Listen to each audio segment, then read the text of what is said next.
Hello, I'm Sue at Small Place.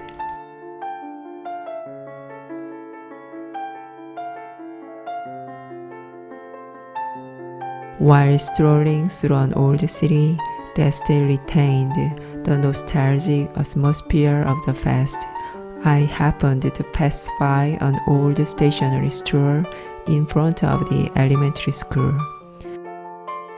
As time had passed, students had changed and the city was gradually transforming.